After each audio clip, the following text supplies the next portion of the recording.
Brasil! WhatsApp liberado 964-450532. Eu estou com ele, maravilhoso, Marcelo Cotrim. Dispensa apresentações, mas vou falar um pouco sobre ele, né? Olha só, Marcelo Cotrim, escritor, terapeuta, metafísico, profissional com mais de 30 anos de atuação nas áreas de autoconhecimento, motivação e espiritualidade livre.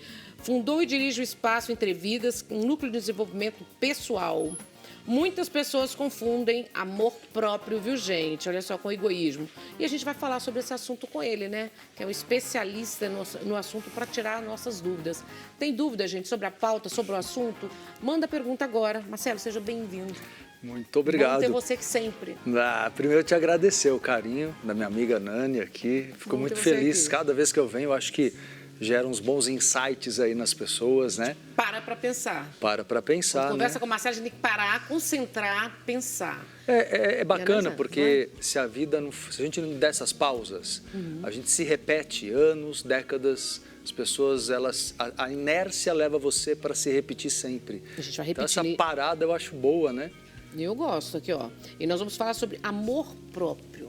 E aí, Marcelo, queria uma aula, professor? Amor próprio. Qual a diferença entre amor próprio e egoísmo? Por que as pessoas confundem? E o que é o amor próprio? Para a gente poder enxergar isso.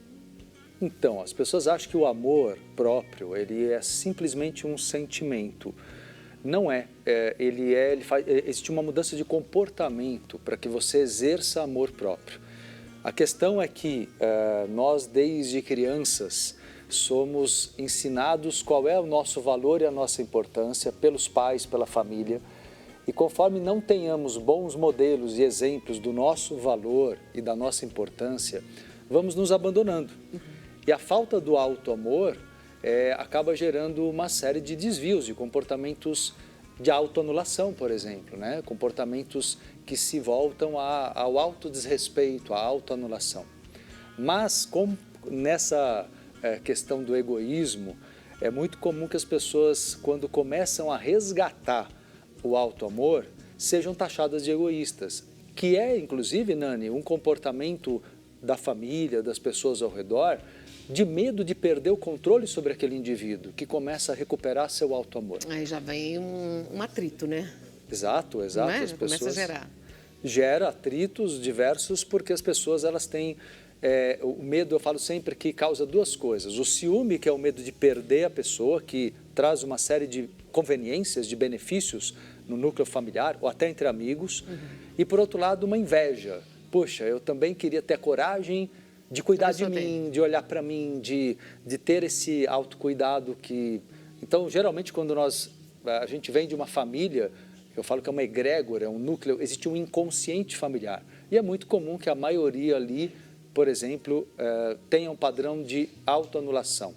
Ô Marcelo, só uma curiosidade dentro do que você fala. Você sabe que eu adoro quando você conversa para a gente tentar entender. Você falou que a gente vem numa egrégora na família. Aí o amor próprio, essas qualidades, né, ou essa... não sei como pode dizer a palavra. A gente pode herdar isso também? Isso é genético? Isso é a gente que forma com o conhecimento, com o estudo, com a dedicação? O que é? Eu acho interessante a abordagem genética porque existem tendências psicológicas que são genéticas, né? Existe a genética e a epigenética, que é o modo que a genética é utilizado por hábitos e vícios pelos nossos pais. Então, realmente, pais que têm comportamentos de equilíbrio, de saúde, tendem a transmitir essas tendências geneticamente. Mas a parte principal é psicológica. Do 0 aos 6 anos é a base da formação da personalidade. Do 0 aos 6, por mais que tenhamos possíveis traumas depois disso, 7, 8, 9, 10 anos, essa primeira base, ela marca muito. É a que vai ficar. E eu acho que, fundamentalmente, Nani, é o quanto os pais, ou quem fez esse papel, quando eu falo pais, podem ser avós, podem ser, enfim, quem fez? Né, os cuidadores principais nossos. Se os nossos cuidadores nos mostraram, atenderam nossas necessidades fundamentais quando éramos crianças, de carinho, de contato, a criança é sensação e emoção, não tem entendimento. Então ela precisa de colo, calor, carinho, ela precisa... Por que as pessoas quando estão carentes buscam comida, alimento? Porque vincula com aquela fase que a comida vem junto com o afeto. O afeto, né? Exato. Então, na verdade, se você foi demonstrado para você enquanto criança que você merecia, aliás, vem muito a questão do merecimento. Mas a gente não cobra muito isso, Marcelo?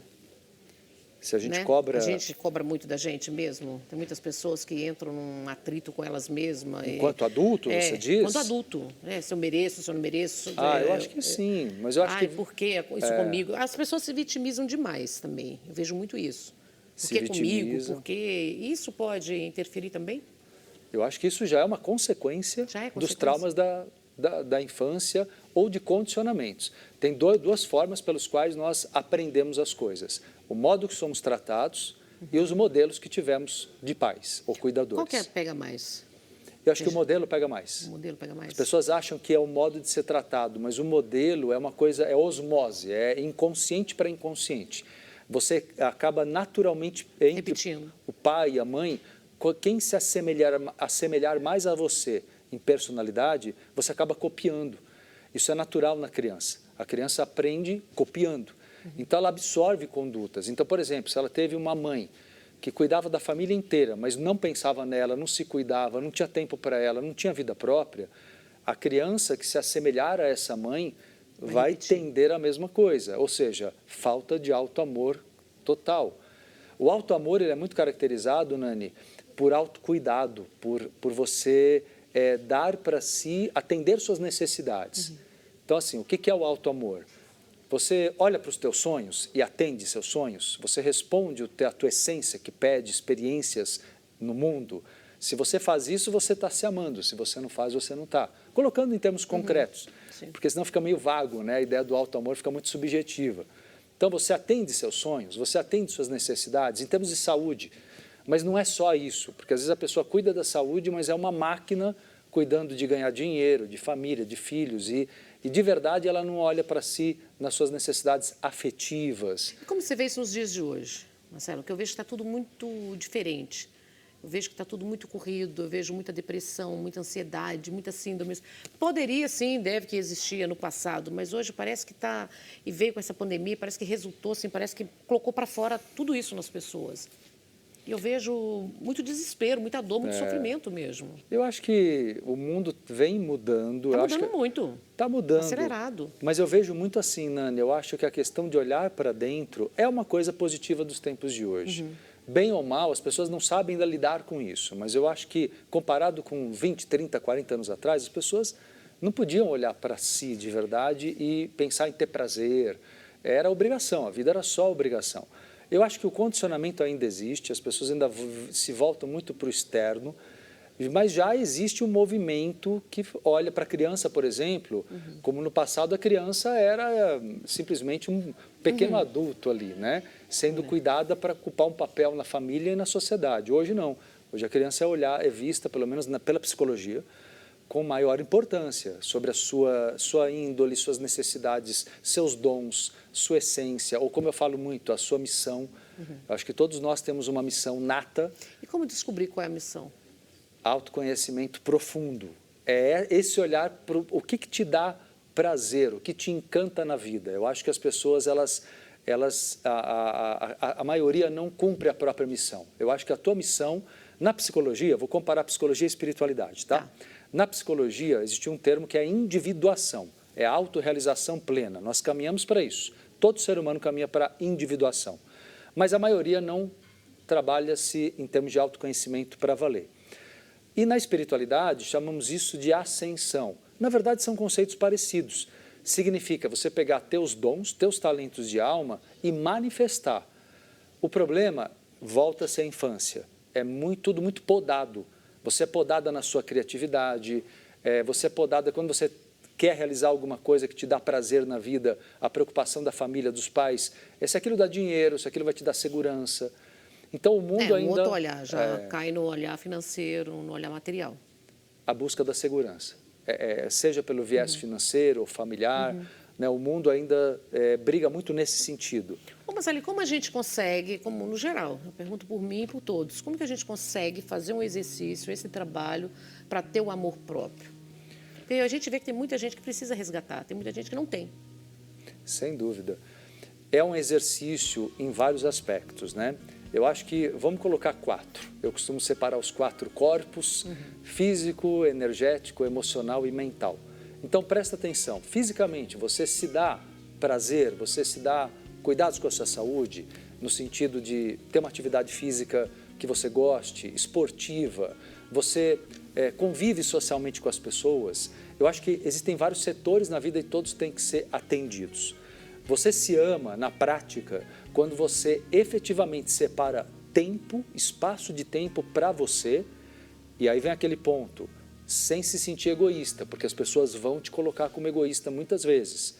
Pensar em si não é confortável, né? Lidar com uma pessoa que se respeita, que pensa em si, não é confortável para quem está ao redor, porque a maioria diz assim, olha, como eu não consigo manipular essa pessoa, eu não consigo fazer com que ela ceda aos meus interesses. Então, geralmente, as pessoas vão tentar causar um sentimento de culpa. Mas confunde também com o egoísmo, né? Uma pessoa egoísta, né? Confunde por isso. Porque você, imagina só, Nani, você dedicou anos e anos da tua vida para a tua família, para os teus pais, irmãos, filhos, e aí você começou agora a falar, poxa, eu não estou me amando, eu não estou me cuidando.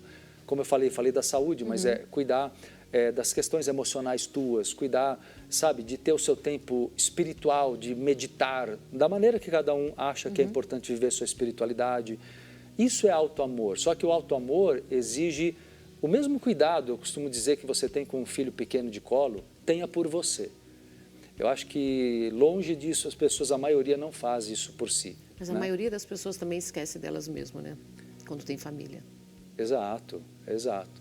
Porque o medo, eu acho que por trás disso que você colocou agora, existe o medo do abandono, o medo de perder as pessoas, né? Consciente ou inconscientemente. É medo ou é carência? A carência, qual a diferença dos dois? A carência vem da infância, de registros de falta, mas que se sustenta durante a vida gerando o medo. O medo na prática do dia a dia é a ansiedade. Então as pessoas que estão... hoje, todo mundo. Total. Quem está na ansiedade, Nani, está sentindo medo. Toda vez que você sentir que a ansiedade está muito elevada, se pergunte por que eu estou sentindo medo? Essa é a questão. E nesse caso, às vezes o medo de olhar para si com alto amor é o medo de criar brigas, conflitos, como você disse, atritos diversos, porque as pessoas vão perder o controle sobre você. Elas vão sentir falta da sua doação excessiva. Muitas vezes as pessoas viciam as outras numa doação excessiva, se tornam disponíveis em excesso, não mostram que é necessário existir troca. Então, auto-amor, eu vejo muito também, Nani, nesse campo de desejar relações onde haja troca. Sim, a troca é essencial, né? Mas tem que pagar o preço por isso. É uma mão de duas vias, né? Exato. Eu acho dar que e receber. O problema maior, Nani, é que quando você quer essa troca, as pessoas elas se incomodam muito, porque elas acostumaram-se a só receber de você. Mas aí a gente tem que acostumar também a dizer não. Exato. Estou numa nova fase. Concordo plenamente. E não ter medo, bancar a sua nova atitude. Tem que segurar. Tem que renascer. Você tem que entender que você vai ser uma nova pessoa. O auto-amor, ele não é uma coisa suave, ele é uma coisa revolucionária. Então, a atitude de auto-amor é revolucionária, é isso que as pessoas têm que entender. Todos ao redor vão se incomodar com isso, mas vale a pena. Maravilhoso, ficaria horas e horas falando com você. Já estou te convidando para voltar. Agradeço. Novamente, pelo menos uma vez por mês aqui comigo. Estarei. Redes sociais, como nós encontramos você, Marcelo Cotrim? Instagram, tá aí ó, na tela, @MarceloCotrimOficial. YouTube também. Diariamente eu tenho lives ao meio-dia, que eu transmito pelo meu canal do YouTube, o Ecotrim, que eu ecoo a voz, né, e a minha palavra ali. Então, de segunda a sexta, meio-dia, tem live para quem quiser conhecer o trabalho. Acompanhe, que é maravilhoso, viu, gente? Assina embaixo. Agradeço, obrigada, viu? agradeço, Gratidão, agradeço. viu? Gratidão. Nós vamos para o intervalo comercial. Um minutinho só, eu já volto no Cara a Cara com elas, com Camila Silveira, olha só. E a Bárbara Benevides. Tudo isso daqui a um minutinho, não saiam daí.